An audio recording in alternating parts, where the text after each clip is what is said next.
আজও পোশাক শ্রমিক বিক্ষোভে উত্তাল গাজীপুরের কোনাবাড়ি, সাভার ও আশুলিয়া। সহিংসতার আশঙ্কায় বেশ কিছু কারখানায় ছুটি ঘোষণা। নানা সংকটে ক্রেতা হারাচ্ছে দেশের পোশাক শিল্প। মজুরি বাড়ানোয় 60% কারখানা বন্ধের আশঙ্কা মালিক পক্ষের। এবং কাঁচামালের বাড়তি দাম ও লোডশেডিং স্থবির বাংলা বাজারের প্রিন্টিং ব্যবসা। মুন্সিগঞ্জে শিল্প স্থানান্তরের দাবি উদ্যোক্তাদের।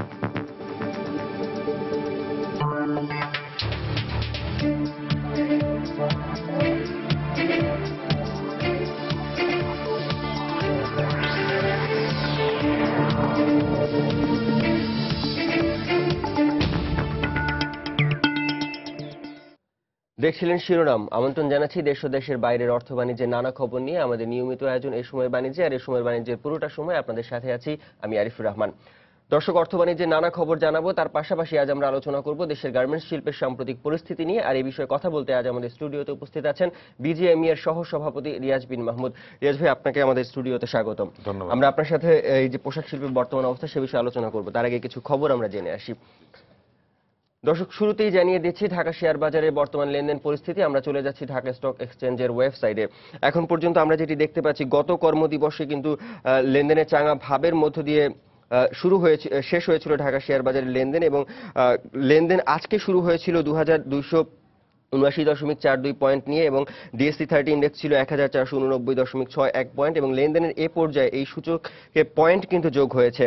ডিএসসি এক্স ইন্ডেক্সে পয়েন্ট যোগ হয়েছে 34.52 পয়েন্ট, এবং লেনদেন সূচক দাঁড়িয়েছে বর্তমানে 4313 পয়েন্ট। এবং বাছাই সূচক ডিএসসি 30 ইন্ডেক্সেও ইতিবাচক প্রবণতা এখন পর্যন্ত লক্ষ্য করা যাচ্ছে। আমরা দেখতে পাচ্ছি 20.52 পয়েন্ট বেড়ে সূচক দাঁড়িয়েছে 1510.14 পয়েন্টে। এবং এখন পর্যন্ত হাত বদল হয়েছে 11,02,00,000 টাকার শেয়ার। এবং এখন পর্যন্ত যে কটি প্রতিষ্ঠান এবং মিউচুয়াল ফান্ডের শেয়ারের হাত বদল হয়েছে তার মধ্যে 174টি প্রতিষ্ঠানের শেয়ারের দাম বেড়েছে, 24টি প্রতিষ্ঠানের শেয়ারের দাম কমেছে, এবং 21টি প্রতিষ্ঠানের শেয়ারের দাম এখন পর্যন্ত অপরিবর্তিত রয়েছে। আমরা যদি টপ 20 শেয়ারে চলে যাই, সেখানে দেখতে পাচ্ছি সবার প্রথমে তালিকায় 1 নম্বরে স্থান করে নিয়েছে পিটিএল। এটির সবশেষ লেনদেন হয়েছে 45 টাকা 60 পয়সা, এবং সর্বোচ্চ দর ছিল 50 টাকা এবং সর্বনিম্ন 44 টাকা।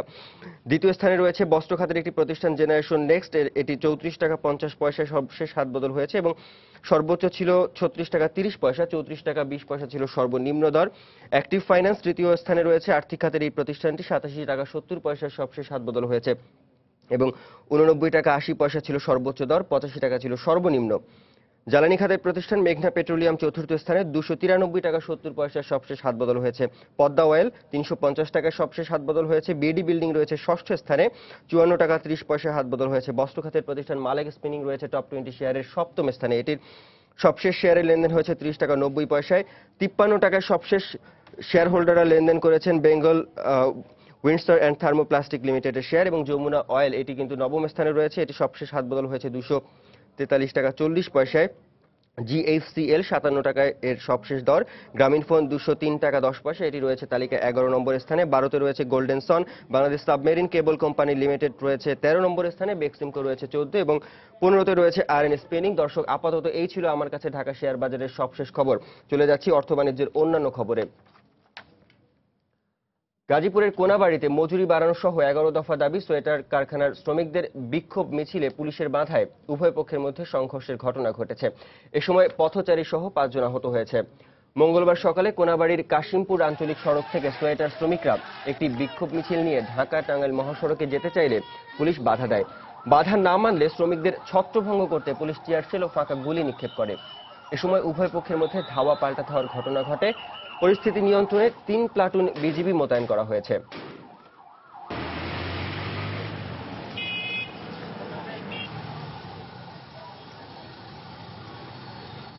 এদিকে সাভারের শিল্পাঞ্চলে অস্থিতিশীলতা বিরাজ করছে। ন্যূনতম মজুরি কাঠামোর বাস্তবায়ন দাবিতে চলমান আন্দোলনে গাজীপুরে 2 শ্রমিক নিহতের জের ধরে সাভারের আশুলিয়ায় পোশাক শ্রমিকরা সড়কে অবস্থান নিয়ে বিক্ষোভ চালিয়ে যাচ্ছে। মঙ্গলবার সকাল থেকে আশুলিয়ার পলাশবাড়ি, বাইপাইল, জিরাবো, জামগড়া, কাঠগড়া, নরসিংহপুর ও জিরানি সহ আশপাশ এলাকার গার্মেন্টস শ্রমিকরা বিক্ষোভ শুরু করে। সহিংসতার আশঙ্কায় এসব এলাকায় পোশাক কারখানাগুলো ছুটি ঘোষণা করা হয়।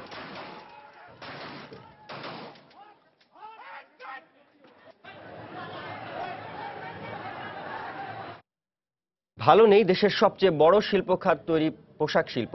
একের পর এক শ্রমিক বিক্ষোভ, রাজনৈতিক অস্থিরতা আর টানা হরতালে বাংলাদেশ থেকে মুখ ফিরিয়ে নিচ্ছেন বিশ্ববিখ্যাত সব পোশাক ব্র্যান্ডের ক্রেতারা। মোট রপ্তানির শতকরা ৮০% দখলে থাকা পোশাক শিল্পের বাজার চলে যাচ্ছে প্রতিদ্বন্দ্বী অন্যান্য দেশের হাতে। বোঝার উপর শাকের আটির মতো ইউরোপিয়ান ইউনিয়নে ভারত ও পাকিস্তানের জিএসপি সুবিধা পাওয়ার সম্ভাবনা এ খাতের শিল্প মালিকদের দুশ্চিন্তাকে আরও বাড়িয়ে তুলেছে। দেখুন আমার করা একটি রিপোর্ট। স্লোগান, ধাওয়া পাল্টা ধাওয়া, কাঁদানে গ্যাস, গোলাগুলি, এ যেন সাভার, আশুলিয়া, গাজীপুরের পোশাক কারখানাগুলোর নিত্যদিনের চিত্র। ন্যূনতম মজুরির দাবিতে প্রায় প্রতিদিনই বিক্ষোভ করছে শ্রমিক, বন্ধ হচ্ছে কারখানা। যদিও ৫,৩০০ টাকা ন্যূনতম মজুরির বিষয়ে একমত হয়েছিল মালিক শ্রমিক দুই পক্ষই। কথা ছিল ২১ নভেম্বর পর্যন্ত স্বাভাবিক থাকবে পরিবেশ। কিন্তু কারখানা শ্রমিকদের রাজপথে বের হওয়া থেকে বিরত রাখতে পারেননি শ্রমিক নেতারা। শ্রমিকরা যে কোনো লোকের কথা শুনেই তারা রাস্তায় নেমে পড়ে। কতিপয় যারা স্বার্থন্বেষী মহল, এটাকে রাজনৈতিক উদ্দেশ্য হাসিল করার জন্য শ্রমিকদেরকে বিভ্রান্তি করা হচ্ছে।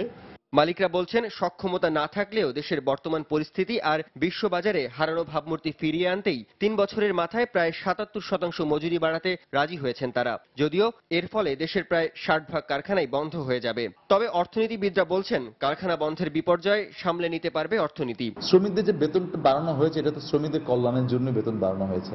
কিন্তু সেখানে যদি শ্রমিকদের অকল্যাণ হয়, অকল্যাণ বলতে আমি মেন করছি ফ্যাক্টরির গার্মেন্টসের উদ্যোক্তা যদি না দিতে পারে তাহলে তারা ফ্যাক্টরিটা বন্ধ করে দেবে। অনেক গার্মেন্টসের মালিকরা আমাদের চিঠি দিচ্ছে যে আমরা এক্সিট প্ল্যান চাই। আমরা কিছু কিছু ফ্যাক্টরি হয়তো বন্ধ হয়ে যাবে, তাতে আমাদের খুব একটা দুশ্চিন্তার কিছু আছে বলে আমি মনে করি না।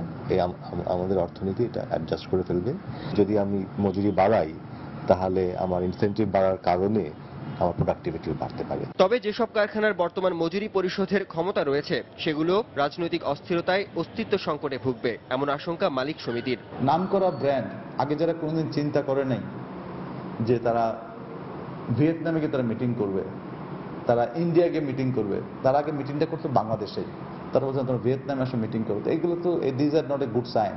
শিল্পোদ্যোক্তারা বলছেন, ন্যূনতম মজুরির প্রশ্নে নিজেদের স্বার্থেই একমত হয়েছেন মালিক শ্রমিক। এখন বাদবাকি কাজ করতে হবে রাজনীতিবিদদের। তাদের রাজনৈতিক সহনশীলতার উপরই নির্ভর করছে এই শিল্পের ভবিষ্যৎ। আরিফুর রহমান, সময় সংবাদ, ঢাকা। দর্শক, আমরা রিপোর্টটি দেখলাম। এবারে পোশাক শিল্প খাত নিয়ে আমরা আলোচনা চলে যাচ্ছি মালিক সমিতি বিজিএমইএ এর সহ সভাপতি রিয়াজ বিন মাহমুদের সাথে। রিয়াজ ভাই, আপনিও রিপোর্টটি দেখেছেন, তো সেখানে কিন্তু একটি কথা আমরা দেখলাম, একজন অর্থনীতিবিদ বলেছেন আপনাদের সভাপতি যে আশঙ্কাটি করেছেন ৬০% কারখানা বন্ধ হয়ে যাবে, এটি সাথে কিন্তু তিনি বলেছেন আমাদের অর্থনীতির এই পাওয়ারটা রয়েছে এই শকটা অ্যাবজর্ব করার মতো। আপনার কি মনে হয়? আমি আপনার প্রশ্নের জন্য ধন্যবাদ আপনাকে, কিন্তু ওনার সাথে আমি একমত হতে পারলাম না। কারণ আমরা যেটা দেখছি এই মুহূর্তে, যে নতুন মজুরি কাঠামো যেটা আপনার অফিসিয়ালি ঘোষণা করা হবে হয়তো ২১ তারিখে গেজেট হয়ে যাবে, সেটার যেই মজুরি কাঠামোটা হচ্ছে আপনার 7th গ্রেড থেকে নিয়ে 1st গ্রেড পর্যন্ত, সেই মজুরি কাঠামোতে আমরা দেখছি অ্যাটলিস্ট 50% to 60% ফ্যাক্টরি সেটা দিতে পারবে না। ছোট এবং মাঝারি শিল্প এটা দিতে সক্ষম হবে না। এবং আমরা প্রায় ৬০০-র কাছাকাছি কারখানা থেকে এখন পর্যন্ত যে তারা একটা এক্সিট প্ল্যান চাচ্ছে, যে তারা আর এই শিল্পে কন্টিনিউ করতে পারবে না। যে নতুন মজুরি কাঠামো হচ্ছে, তারা যে সমস্ত ইম্পোর্টার বা বায়ারদের কাজ করে, সেই বায়ারদের কাজ করে তাদের এই মজুরি বাস্তবায়ন করা সম্ভব হবে না। আসলে আপনারা জানেন বায়ারদের কিন্তু অনেক ক্যাটেগরি আছে, এ বি সি ক্যাটেগরি আছে, ফ্যাক্টরিরও যেমন ক্যাটেগরি আছে, বায়ারদেরও কিন্তু ক্যাটেগরি আছে। এবং সকলে কিন্তু এক ধরনের বায়ারের কাজ করে না, সকলেই কিন্তু খুব হাই প্রাইসে কাজ করেন না। মিড লেভেলের এবং ডিসকাউন্ট ইয়েতে অনেক ফ্যাক্টরি কাজ করে। তাদের জন্য এই মজুরি কাঠামোটা বাস্তবায়ন করতে গেলে এই 76%, আপনার 7th গ্রেডে আপনার প্রায় 77%, 6th গ্রেডে 71%, আপনার 5th গ্রেডে 70%, তারপরে আপনার 4th গ্রেডে 66 এবং 3rd গ্রেডে প্রায় 61% ইনক্রিজ হয়েছে স্যালারি। তো এটা কিন্তু, এবং এটা 3 বছরের মধ্যে, এবং আপনি যদি 3 বছর আগে দেখেন অর্থাৎ 5 বছরের মধ্যে যে ইনক্রিমেন্ট প্রায় 150 to 160% ইনক্রিমেন্ট। তো সেটা অ্যাবজর্ব করাটা কিন্তু খুব ইজি না। আমি জানি না উনি কিসের ভিত্তিতে বলেছেন। হ্যাঁ, আমাদের অনেক বড় কারখানা আছে, তাদের এখানে হয়তো কিছু শ্রমিক শর্টেজ আছে, তারা হয়তো কিছু শ্রমিক অ্যাবজর্ব করতে পারবেন। কিন্তু যেই ধরনের বা যেই সংখ্যক কারখানা বন্ধ হবে, এত সংখ্যক শ্রমিক অ্যাবজর্ব করা কোনোভাবেই সম্ভব হবে না।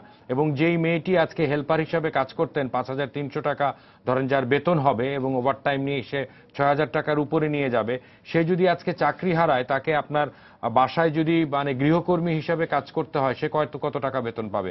নিশ্চয়ই সে 6,000 টাকা বেতন পাবে না। এবং অথবা যদি সে গ্রামে ফিরে যায়, তার ভবিষ্যৎ অনিশ্চিত হয়ে যাবে। অথবা সে যদি অন্য কোনো আপনার অসামাজিক কার্যকলাপে লিপ্ত হয়, সেটা আমাদের সমাজের উপরে একটা প্রভাব পড়বে। তো আমার মনে হয় যে এফেক্টটা অনেক বড়। উনি যত সহজে জিনিসটা বললেন, আমার মনে হচ্ছে না যে এই জিনিসটা এইভাবে এত ইজিলি অ্যাবজর্ব করা সম্ভব হবে ইকোনমিতে। তো সেক্ষেত্রে যেহেতু 5,300 টাকা আপনারা মেনেই নিয়েছেন এবং এই মজুরিটি আপনাদের দিতেই হবে, সেক্ষেত্রে তো আসলে গার্মেন্টস তাহলে বন্ধ হয়েই যাচ্ছে। এটি কি পরিণতি? আমরা আসলে কেউই চাই না যে একটি ফ্যাক্টরি বন্ধ হোক, একটি শ্রমিক ভাই বোন তার চাকরি হারাক। কিন্তু যেটা বাস্তবতা, সেটা আমাদেরকে সকলেই মানতে হবে। এখন যারা আপনার মার্কেটে টিকতে পারবেন না, এটা this is the time for the fittest of the survival. এখন যে পারবেন থাকতে, সেই আপনার মার্কেটে টিকে থাকবেন। আমরা অনেকেই হয়তো পারবো না, যারা পারবো না তাদেরকে চলে যেতে হবে। আবার আমরা অনেকেই হয়তো টিকে থাকবো, যারা টিকে থাকবো তারা হয়তো ভালোভাবেই টিকে থাকবেন। কিন্তু এই যে আপনার টিকে থাকা না থাকা, তার পিছনে কিন্তু শুধু মজুরি বাড়াই একটা কারণ না, আরো কিছু কারণ আছে। রাজনৈতিক অস্থিতিশীলতা, এই যে আমরা 5,300 টাকা মেনে নিয়েছি, মেনে নেওয়ার পরেও এখনো দেখেন যে এই শ্রমিক বিক্ষোভ চলছে। এখানে আমরা শ্রমিক বিক্ষোভের সাথে এখানে লোকাল কিছু লোকজনের আপনারা ইঙ্গিত আমরা শুনতে পাচ্ছি। এখানে কিছু রাজনৈতিক অস্থিরতার কথাও আমরা শুনতে পাই। আবার কিছু আপনার যারা ফ্যাক্টরিতে কাজ করতেন একসময় শ্রমিক, যারা আজকে চাকরি নাই, বিভিন্ন কারণে তারা চাকরি হারিয়েছেন, তারাও এটার সুযোগ নিচ্ছেন। তো এই যে দাবিটা, এই দাবিটা কিন্তু সম্পূর্ণ অবাস্তব। আমি যে জিনিসটা দেখলাম যে সোয়েটার কারখানার শ্রমিকরা বিক্ষোভ করছেন, অথচ আপনি খোঁজ নিয়ে দেখবেন যে সোয়েটার কারখানায় কিন্তু ন্যূনতম মজুরি এফেক্টেড না। কারণ সোয়েটার অপারেটররা কেউই 15-20,000 30,000 টাকার নিচে কেউ বেতন পান না সিজনে। হ্যাঁ, এটা এফেক্টেড কখন? যখন লিন সিজনে, অর্থাৎ যখন কাজ থাকে না, নভেম্বর, ডিসেম্বর, জানুয়ারি, এই 3টা মাস সাধারণত সোয়েটারের লিন সিজন। সেই সময়তে হয়তো তাদেরকে গ্রস পে, এখন সেটা ডিপেন্ড করে আপনার দক্ষতার উপরে, আপনার স্কিলনেসের উপরে। যেই গ্রেডে, যে 5th গ্রেডে, সে 5th গ্রেডের গ্রস স্যালারি পাবেন। যে 3rd গ্রেডে, সে 3rd গ্রেডের গ্রস স্যালারি পাবেন। হ্যাঁ, সেটা হয়তো 6,000 7,000 এরকম হবে, কিন্তু সেটা হয়তো 15-20,000 টাকা হবে না। এখন সেটা সোয়েটার শ্রমিকদেরকে বুঝতে হবে যে ওইখানে তো আপনার যেখানে কাজ নেই, সেখানে আপনার তাদের যে গ্রেড অনুযায়ী বেতনটা, সেই বেতনটাই তারা পাবেন। কিন্তু অন্যান্য মাসে যখন তাদের কাজ থাকছে, পিস রেটে যখন তারা মজুরি পাচ্ছেন, তখন তো আর তারা এই মজুরি পাচ্ছেন না। তো কাজেই আপনার পুরো জিনিসটাকে একটু ব্যালেন্স করে ভাবতে হবে। যদি আমরা এত উত্তেজিত হয়ে যাই, এখন আমরা শুনছি যে ডিমান্ড করছেন তারা 700 টাকা, 700 টাকা পার ডে, 50% প্রোডাকশন বোনাস, ইত্যাদি ইত্যাদি। তো এগুলি তো আসলে কোনো সোয়েটার কারখানার মালিক দিতে পারবেন না। এই জন্য যে ওই প্রাইসটা নেই। আপনি একটু আগে একটা ইন্টারভিউ দেখিয়েছেন আমাদের সম্মানিত প্রেসিডেন্ট আতিকুল ইসলাম সাহেবের, উনি বলেছেন যে 60% ফ্যাক্টরি বন্ধ হয়ে যাচ্ছে। বিভিন্ন ব্র্যান্ড এখন ভিয়েতনামে, ইন্ডিয়াতে মিটিং করছে। আপনাদেরকে আমি আরেকটু তথ্য দেব, যারা মেশিন বিক্রি করে, ব্রাদার্স, জুকি এবং প্যাগাসাস, এদের কাছে আপনারা যে খোঁজ নিয়ে দেখবেন যে কোন দেশ থেকে বেশি মেশিন ইম্পোর্ট হচ্ছে, আপনারা দেখতে পাবেন যে ভারতে কি পরিমাণ মেশিন, ভিয়েতনামে কি পরিমাণ মেশিন ইম্পোর্ট আপনাদের হচ্ছে। একটি হিসাব বলা হচ্ছে ইউডি, যেটি ইউটিলাইজেশন ডিক্লারেশন, ওটিও কমে যাচ্ছে। ইউডি কমে গেছে আমাদের গত মাসে আমরা দেখেছি যে এই বছরের সেকেন্ড লোয়েস্ট, অগাস্ট মাসে সবচেয়ে কম ছিল, অক্টোবরের সেকেন্ড লোয়েস্ট ইউডি। অক্টোবর মাসের ইউডি কমে যাওয়া মানে কি? নেক্সট 3 মাসে আপনার রপ্তানি কমে যাওয়া। তো এখন যদি আমাদের ব্যবসাটা আরেক দেশে চলে যায়, তো সেটা তো আরেকটা আপনার আশঙ্কার কারণ, যে শুধু আপনার মজুরি বাড়ার কারণে ফ্যাক্টরি বন্ধ হবে না। যদি অর্ডার শিফট হয়ে যায়, তার মানে আলটিমেটলি যে সক্ষম ফ্যাক্টরি, সেও তো আর চালাতে পারবে না একটা মানে পর্যায়ে, তারও সক্ষমতা চলে যাচ্ছে। আমি একটু বলতে চাচ্ছি যে 5,300 টাকা রিপোর্টটিতে আমরা দেখেছি যে মালিক পক্ষ শ্রমিক পক্ষ উভয়ই একমত হয়েছিল এবং তারা কিন্তু কথা দিয়েছিল যে 21 নভেম্বর পর্যন্ত শান্ত থাকবে। আমার একজন শ্রমিক নেতা যিনি বলেছেন যে আসলে যে কারো কথাই শ্রমিকরা রাস্তায় নেমে আসছে, তো শ্রমিক নেতারা কেন নিয়ন্ত্রণ করতে পারছে না শ্রমিকদের? তারা তো কথা দিয়েছিল। খুব সুন্দর প্রশ্ন আপনার। আমার যেটা মনে হয় যে আমাদের দেশে, with all due respect to all labour leaders, এখানে অবশ্যই অনেকে আছেন যাদের আপনার মাঠে কাজ আছে, বাট অনেক শ্রমিক সংগঠন আছে যারা শুধু প্যাড সর্বস্ব, যাদের মাঠে কোনো কাজ নেই, তারা কোনো কাজ করেন না। তাদেরকে আমরা শুধু বিভিন্ন মিটিংয়েই আমরা দেখি, সরকারি মিটিংয়ে বা বিভিন্ন আমাদের মিটিংয়ে বা অন্যান্য মিটিংয়ে তারা আসেন এবং তারা বক্তব্য দেন, এবং তাদের আসলে শ্রমিকদের উপরে কন্ট্রোলটা নেই। হয়তো কিছু শ্রমিক নেতার আছে। এবং এখানে আরেকটা বিষয়, মজার বিষয় হচ্ছে যে ওনারা কিন্তু শ্রমিক আন্দোলনে ডাক দিতে পারেন, শ্রমিককে ফ্যাক্টরি থেকে ডাক দিয়ে রাস্তায় নামাতে পারেন, কিন্তু তাদের সেই কন্ট্রোলটা একেবারেই নেই আমি বলবো কারোর, যে তাদের কথায় শ্রমিকরা আবার কারখানায় ফিরে যাবে এইটা নিয়ে। এবং সেদিন কিন্তু এক শ্রমিক নেতা আমাদের গত শুক্রবারে যে মিটিং হয়েছে বিজিএমইতে উনি স্বীকার করেছেন যে আমরা সুইচ অন করতে পারি কিন্তু অফ করতে পারি না। তো আমার মনে হয় সেই জায়গায় শ্রমিক নেতাদেরও খুব দায়িত্বশীলতার পরিচয় দিতে হবে। সেক্ষেত্রে কি ট্রেড ইউনিয়ন একটি সমাধান হতে পারে? ট্রেড ইউনিয়ন তো হচ্ছে, আপনারা জানেন যে আপনার এই বছরে আপনার প্রায় আমরা যতটুকু জানি প্রায় 60টার মতন ট্রেড ইউনিয়ন রেজিস্ট্রেশন হচ্ছে, এবং এটা আসলে জোর করে করার বিষয় না, এটা হওয়ার বিষয়। শ্রমিকরা যখন তাদের অধিকার সম্বন্ধে এবং তাদের অধিকারের সাথে সাথে কিন্তু শ্রমিকদেরকে দায়িত্বর বিষয়টাও বুঝাতে হবে, রাইটস এন্ড রেসপন্সিবিলিটি দুইটাই যখন তারা বুঝবে, আমার মনে হয় যে ট্রেড ইউনিয়ন হবে। এবং আমরা চাই যে শিল্পে গঠনমূলক ট্রেড ইউনিয়ন হোক, এটা যেন কোনো রাজনৈতিক সংগঠনের লেজুর ভিত্তিক ট্রেড ইউনিয়ন না হয়। ইয়েস ভাই, আমরা পরবর্তী যে পর্ব রয়েছে সেখানে আমরা আরো আলোচনা করবো। এখন আপনি বলছিলেন শুধুমাত্র মজুরি না, আরো অনেক কারণ রয়েছে। তার মধ্যে একটি কারণ হিসেবে আপনাদের প্রেসিডেন্ট বলেছেন যে ভারত এবং পাকিস্তানের মতো দেশ জিএসপি সুবিধা পাচ্ছে ইউরোপীয় ইউনিয়নে, তো সেটির ক্ষেত্রে আমরাও পাচ্ছি। তো এটি আসলে কিভাবে আমাদের এফেক্টেড করবে? দেখেন, ভারত এবং পাকিস্তানের জিএসপি সুবিধা, পাকিস্তান কিন্তু ডেনিম অর্থাৎ বটমে এই সমস্ত আইটেমে কিন্তু পাকিস্তান খুব স্ট্রং, তাদের ফেব্রিক ফ্যাসিলিটিসও ভালো এবং তারা কটন গ্রোয়িং কান্ট্রি। তো সেই ক্ষেত্রে পাকিস্তানের প্রোডাক্টিভিটি এফিসিয়েন্সি, যেটা ওয়ার্কার প্রোডাক্টিভিটি বা efficiency is much higher than Bangladesh. তো সেইখানে তারা কিন্তু এই মার্কেটটা আমাদের ওভেন মার্কেটে একটা বিশাল একটা ফেল। আমরা কিন্তু বড় বড় বায়ারদের ওভেনের অনেক বড় বড় আইটেম করি, লিভাইসের, H&M এর, এরকম বড় বড় বায়ারদের অনেক বিগ কোয়ান্টিটির আইটেম বাংলাদেশ থেকে নেওয়া হয়। তো সেই ক্ষেত্রে পাকিস্তান যদি জিএসপি সুবিধা পায়, আমি বলছি না যে আমাদের সমস্ত অর্ডার চলে যাবে, বাট কিছু অর্ডার অবশ্যই শিফট হবে। এবং তাদের যেহেতু আপনার প্রোডাক্টিভিটি বা এফিসিয়েন্সিটা বেশি, সেখানে দেখবেন আলটিমেটলি কোয়ান্টিটি যদি বাড়ে, তাহলে কোয়ান্টিটি বাড়লে কিন্তু ডলার ভ্যালু অটোমেটিক তাদের বেড়ে যাবে, সেখানে একটা সমস্যা। আর ইন্ডিয়াতে যেটা হচ্ছে, আপনার ইন্ডিয়াতে ভ্যালু এডেড আইটেম যেটা আছে, ফ্যান্সি আইটেম যেটা আছে, আপনার লেডিজ ড্রেসেস আছে অনেক, আপনার সিকোয়েন্স অর্থাৎ চুমকি ইত্যাদি এগুলি বসানো, হ্যান্ড এমব্রয়ডারির কিছু কাজ আছে, এগুলিতে ইন্ডিয়া খুবই ভালো। তো সেই ক্ষেত্রে ইন্ডিয়াও যদি জিএসপি পায়, সেখানে দেখা যায় যে এখন যেটা দেওয়া হয় ইন্ডিয়াতে, যেটা বাংলাদেশে একেবারেই সম্ভব না, সেই কাজগুলি শুধু ইন্ডিয়াতে যায়। কিন্তু ইন্ডিয়াও যদি জিএসপি পেয়ে যায়, তখন বলবে যে ঠিক আছে, তাহলে ইন্ডিয়াতেই আমরা দিই, কারণ সেই ফ্যাসিলিটিসটা তো কমে আসবে। আর ইন্ডিয়াতে ইদানিংকালে ডলার ডিভ্যালুয়েশন যেটা হয়েছে 18%, আমাদের এভ্যালুয়েশন হয়েছে 8%, সেখানে একটা বিশাল গ্যাপ। ওদের একটা এক্সাইজ ভ্যাট ছিল 12%, একটা ডিউটি ছিল, সেটাও আপনার উঠিয়ে দেওয়া হয়েছে। কাজেই সবকিছু মিলিয়ে ইন্ডিয়ার থেকে আমরা এখন মানে এক্সপেন্সিভ হয়ে যাচ্ছে, আমরা কম্পিটিটিভনেসটা হারাচ্ছি। ভ্যাট উইথড্র করে দিল, তাহলে তো আমরা কস্ট কম্পিটেন্স আমাদের একটু কমে যাচ্ছে, কস্ট কম্পিটিশনে। হ্যাঁ, আমরা কম্পিটিশনে পিছিয়ে যাচ্ছি। ধরেন আমাদের একটা ফ্যাক্টরি থেকে আমরা গত সপ্তাহে শুনেছি যে ইন্ডিয়ান এক সাপ্লায়ারের সাথে তার একটা প্রাইস ডিফারেন্স হয়েছে। ইন্ডিয়ান সাপ্লায়ার প্রাইস ওয়াজ 420 আর ওনার প্রাইস $5, অর্থাৎ 80 সেন্টস। হয়তো 10-15 সেন্টস হলে অনেক সময় বায়ার কনসিডার করে, কিন্তু 80 সেন্টস পার পিস, অর্থাৎ এফওবি $4.80, মানে আপনার 12 পিসের জন্য। তো সেই এত ডলার তো বেশি বাংলাদেশে দিয়ে কোনো বায়ার কাজ করাবে না। তারা আলটিমেটলি তাদের প্রফিট মার্জিনটা তো তারা দেখবে। এবং ইন্ডিয়ার কোয়ালিটি যে খারাপ তাও তো না, ইন্ডিয়ার ফেব্রিক কোয়ালিটি ভালো, ইন্ডিয়ার আপনার ওয়ার্কম্যানশিপ ভালো। কাজে আপনি এটা তো ডিফিকাল্ট হয়ে যাবে কম্পিটিটিভনেসে টিকে থাকা বাংলাদেশের জন্য, সেই আশঙ্কাটাই আমাদের সভাপতি করেছেন। হ্যাঁ, সেটি কিন্তু জিএসপি, ভারত পাকিস্তানের জিএসপি পাওয়া তো আমাদের মানে সরকার বা আপনাদের পক্ষে তো যারা স্টেক হোল্ডার, আটকানো সম্ভব না। সেক্ষেত্রে আমাদের লিড টাইমটা কি কমানো সম্ভব? আমাদের লিড টাইমটা কমানো সম্ভব হলে, আপনারা জানেন যে আমাদের ঢাকা চিটাগংয়ের যে এটার আমরা বহুদিন ধরে 4 লেন হাইওয়ের কথা বলে এসেছি। এখন ঢাকা চিটাগাংয়ে হাইওয়েতে ট্রাক পাঠালে আপনার যেখানে 8 ঘন্টা বা 6 ঘন্টা লাগার কথা, সেখানে 2 দিন 1.5 দিনের নিচে কোনো দিন ট্রাক যে পৌঁছায় না। তারপরে এটা আপনার কন্টেনার ইয়ার্ডে যে আনলোড হতে যে লাইন থাকে, সেখানে আরো 2 দিন লেগে যায়। তো এই সমস্ত বিষয়গুলিকে আমাদেরকে কমিয়ে আনতে হবে। পোর্ট চার্জেস, তারপরে আপনার এই যে কার্টুন নামানো উঠানো হয়, এখানে যে আপনার যে চার্জগুলি নেওয়া হয়, এখানে অনেক এক্সট্রা চার্জেস আছে, যেগুলিকে কমিয়ে নিয়ে আসতে হবে। এবং আমাদের মাননীয় নৌ পরিবহন মন্ত্রী শাহজাহান খান সাহেব, উনি আমাদেরকে 19টা মিটিং করার মাধ্যমে উনি এগ্রি করেছেন যে এগুলি প্রাইস বেশি, এগুলি চার্জেস বেশি, এবং এটা অর্থ মন্ত্রণালয়ে পাঠানো হয়েছে, কিন্তু অর্থ মন্ত্রণালয় থেকে এখনো কোনো সিদ্ধান্ত হয়নি। এই যে ফাইলগুলি বন্দী হয়ে যায়, কোনো সিদ্ধান্ত হয় না, এতে আমরা পিছিয়ে যাই।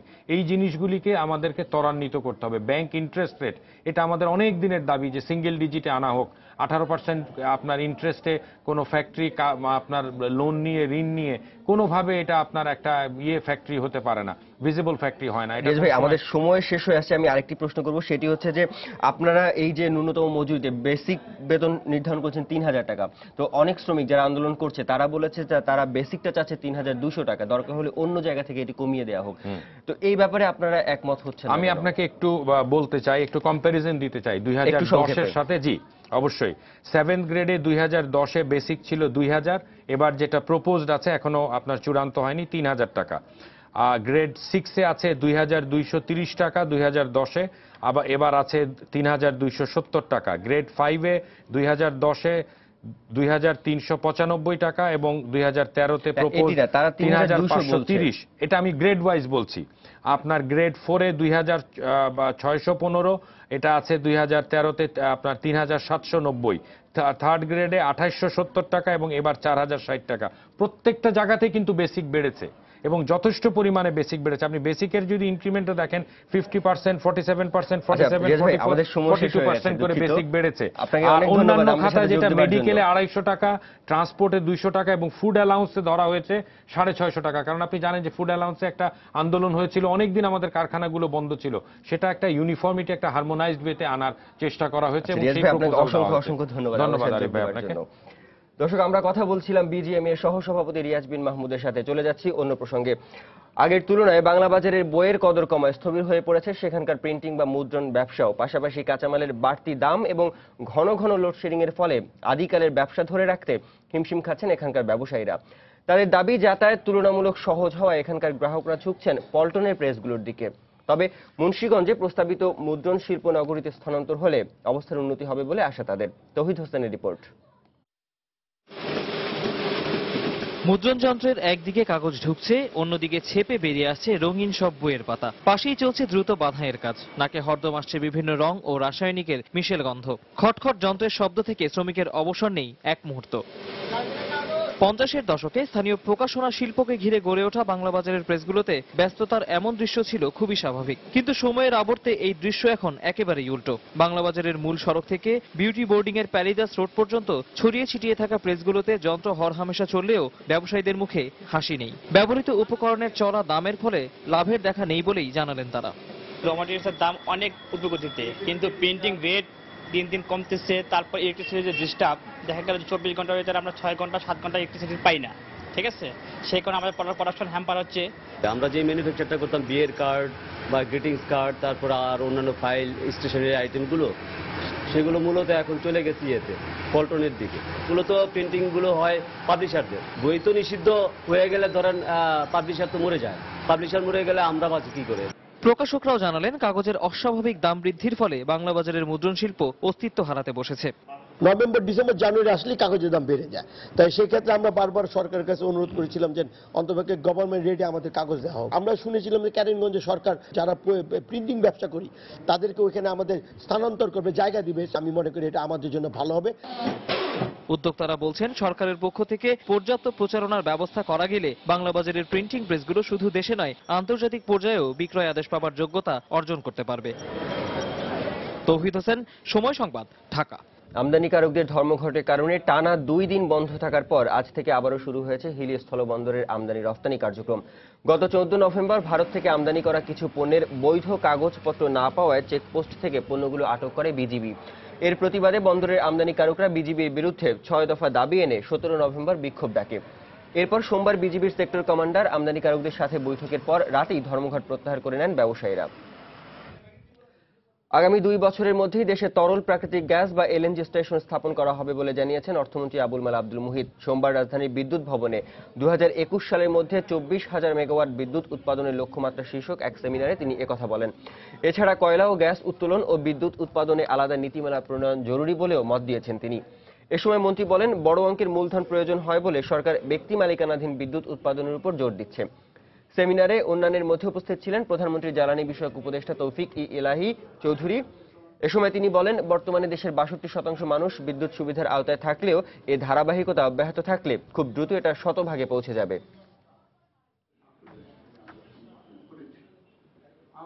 সোমবার প্রথমবারের মতো নিউ ইয়র্কের শেয়ার বাজার ডাও জোন্সের সূচক 16,000 এবং স্ট্যান্ডার্ড অ্যান্ড পুয়ার্সের সূচক 1800 এর মাইলফলক অতিক্রম করে।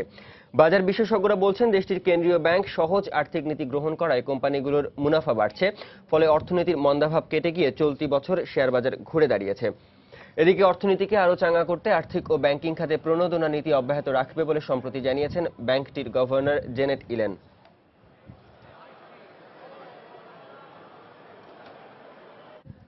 মিয়ানমারে বেড়েই চলছে ভোগ্য পণ্যের দাম। গত এক বছরে 2.8% বেড়ে বর্তমানে দেশটির মূল্যস্ফীতি পৌঁছেছে 7%। বিশ্বব্যাংক প্রকাশিত এক প্রতিবেদনে এ তথ্য উঠে এসেছে। এছাড়া দেশটির পরিসংখ্যান ব্যুরোর তথ্য মতে খাদ্যপণ্যের পাশাপাশি দেশটিতে বেড়েছে গ্যাস ও বিদ্যুৎ খরচও। ফলে মধ্যবিত্ত পরিবারগুলোর মাসিক খরচ বেড়ে দাঁড়িয়েছে 5 লাখ কিয়াতে। বিশেষজ্ঞরা বলছেন দ্রব্যমূল্যের ঊর্ধ্বগতি দেশটির অর্থনীতির জন্য বাড়তি বোঝা। এমন অবস্থায় জনগণের জীবনমান উন্নয়নে সরকারকে শিগগিরই মূল্যস্ফীতি কমানোর তাগিদ দিয়েছেন তারা।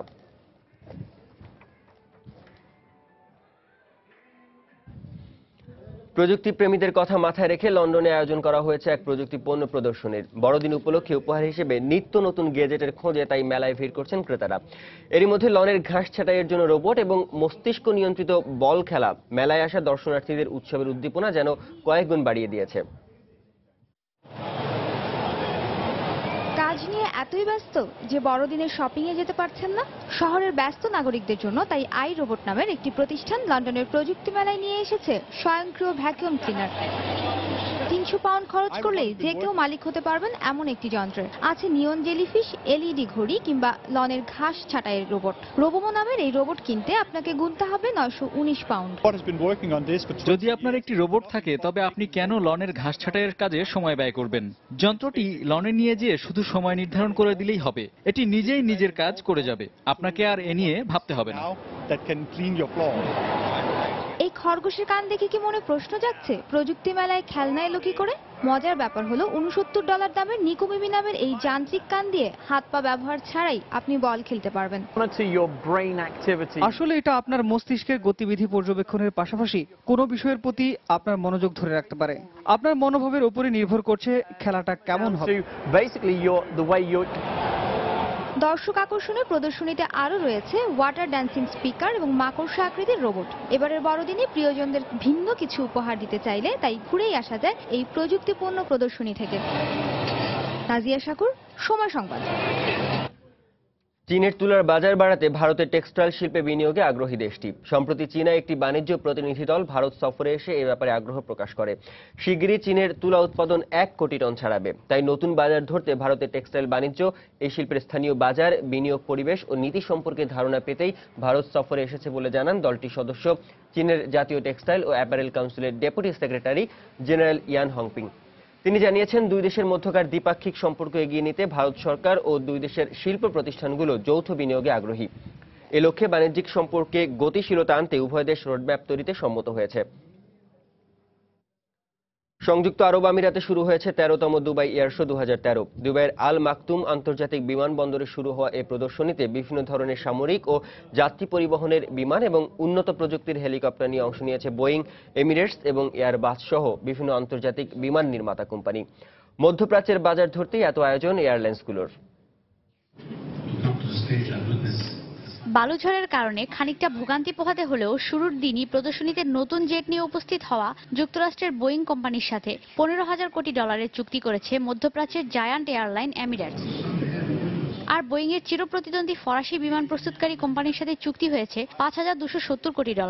মধ্যপ্রাচ্যের বাজার ধরতে জায়ান্ট এই দুই কোম্পানি নতুন মডেলের যে বিমান এবং হেলিকপ্টার নিয়ে এ প্রদর্শনীতে অংশ নিয়েছে সেসব বিমানই এখন এ প্রদর্শনীর মূল আকর্ষণ। বিশ্বজুড়ে চলা আর্থিক মন্দার মধ্যেও এটি একটি বড় খাত যেখানে সব দেশের সরকারই বিনিয়োগ করতে আগ্রহ দেখায়। তাই এটা আমাদের জন্য এবং মধ্যপ্রাচ্যের জন্য অনেক বড় একটা সুযোগ। এভিয়েশনের ইতিহাসে এটি সবচেয়ে বড় চুক্তি। এমিরেটস কোম্পানি থেকে আমরা এবার অনেক বিমানের অর্ডার পেয়েছি। এমিরেটস ছাড়াও প্রদর্শনীতে অংশ নিয়েছে ইতিহাদ এয়ারওয়েজ, কাতার এয়ারওয়েজ সহ মধ্যপ্রাচ্যের অনেক বিমান নির্মাতা প্রতিষ্ঠান। আমরা বোয়িংকে 777X মডেলের বিমানের অর্ডার করেছি যেগুলোর দাম পড়বে প্রায় $7,600 কোটি। আর ফ্লাই দুবাই অর্ডার করেছে 111টি বিমান, যেগুলোর দাম পড়বে $1140 কোটি। তবে এর মধ্য দিয়ে আগামী দশকে আমরা আরো কয়েক হাজার লোকের কর্মসংস্থান সৃষ্টি করতে পারব। প্রদর্শনীতে অংশ নিয়েছে বিশ্বের বিভিন্ন দেশের 60,000 উদ্যোক্তা। প্রদর্শনীটি চলবে আগামী 21শে নভেম্বর পর্যন্ত। ঈশিতা ব্রহ্ম, সময় সংবাদ। আবারও জানিয়ে দিচ্ছি এ সময়ের বাণিজ্যের শিরোনামগুলো। আজও পোশাক শ্রমিক বিক্ষোভে উত্তাল গাজীপুরের কোনাবাড়ি, সাভার ও আশুলিয়া। সহিংসতার আশঙ্কায় বেশ কিছু কারখানায় ছুটি ঘোষণা। নানা সংকটে ক্রেতা হারাচ্ছে দেশের পোশাক শিল্প। মজুরি বাড়ানোয় 60% কারখানা বন্ধের আশঙ্কা মালিক পক্ষের। এবং কাঁচামালের বাড়তি দাম ও লোডশেডিং স্থবির বাংলা বাজারের প্রিন্টিং ব্যবসা। মুন্সিগঞ্জে শিল্প স্থানান্তরের দাবি উদ্যোক্তাদের। এই ছিল এখনকার মতো। যে কোনো খবর পেতে ভিজিট করুন সময়নিউজ.tv। এছাড়া এই মাত্র পাওয়া খবর আপনার মোবাইলে পেতে SMS করুন *BN লিখে পাঠিয়ে দিন 16242 নম্বরে। সঙ্গে থাকুন সময়।